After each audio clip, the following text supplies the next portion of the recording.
Ababacar Tounkara vient de me rejoindre sur ce plateau. Bonjour Ababacar. Bonjour Pape. On vous a fait venir un peu plus tôt, c'est normal, c'est le Maroc qui joue, c'est l'espoir de tout un continent. Aujourd'hui, quelles sont justement les chances des Lions de l'Atlas face à l'Espagne? Effectivement Pape, les chances sont réelles aujourd'hui parce que le Maroc, aujourd'hui à ce stade de la compétition, si nous regardons déjà les résultats, c'est grâce aussi à sa défense que le Maroc est arrivé à ce stade devant aussi une sélection donc espagnole aujourd'hui qui est déjà sortie deuxième de sa poule, il faut le rappeler, parce que l'Espagne a été donc battue par le Japon. Elle a eu donc un match nul, une victoire, alors que le Maroc, lui, concède donc 2 victoires et un seul match nul, avec aussi, bien entendu, l'une des meilleures défenses de cette compétition. Et oui, vous l'avez dit, le Maroc qui a l'une des meilleures défenses de cette compétition, le Maroc qui n'a jamais été mené au score durant ce mondial. Alors, ce n'est pas la première fois, ce n'est pas la première rencontre entre le Maroc et l'Espagne. Les deux équipes se connaissent bien.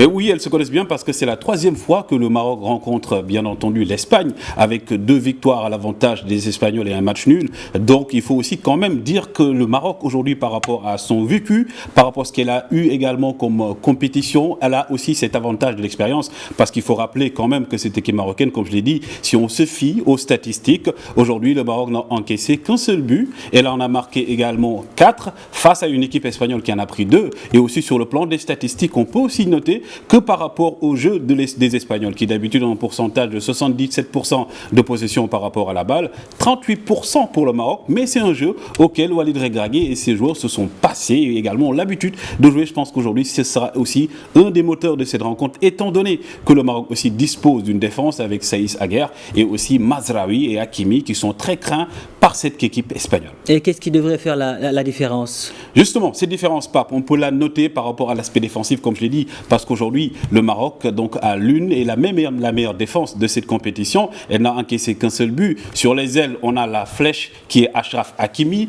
De l'autre, nous avons également Mazraoui. Et aussi l'expérience de En-Nesyri qui lui-même l'a dit lors d'une de ses déclarations, qu'aujourd'hui, c'est un match qu'ils connaissent. C'est une équipe espagnole qui respecte. Mais la motivation, comme le sélectionneur l'a dit, ce sera un match très attendu.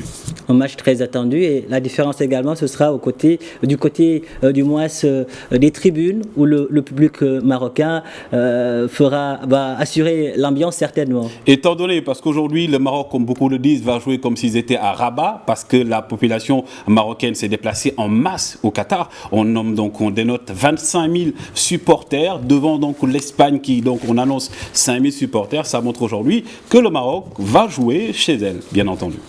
Le Maroc, c'est comme si le Maroc jouait, disons, à domicile, parce qu'il y aura plusieurs Marocains, et il y a le fameux également Sir, cette hymne à la victoire qui pousse, qui galvanise souvent les joueurs, les Lions de l'Atlas. Bien sûr, Pape. Et aujourd'hui, je pense que les Marocains, le peuple marocain a des raisons de croire à cette victoire, parce que, comme on le dit, je pense qu'aujourd'hui, le football est une science inexacte, mais quand on se fie également à ce plus que le Maroc a par rapport à l'Espagne. On parle beaucoup des talents espagnols, mais il faut aussi noter qu'au niveau du Maroc, il y a beaucoup de talents. Il y a déjà Hakim Ziyech qui est en train de faire un de ses de ses meilleurs mondiales. Il y a aussi des joueurs comme Achraf Hakimi, mais aussi derrière, il y a un entraîneur qui a su mettre la pression sur lui, parce que chaque fois qu'on parle des problèmes du Maroc, c'est toujours Walid Regragui qui est en face pour dire qu'écoutez, la responsabilité m'incombe. Aujourd'hui, la seule chose que j'ai dit à mes joueurs pour un peu effacer cette pression qui pour moi est du côté de l'Espagne,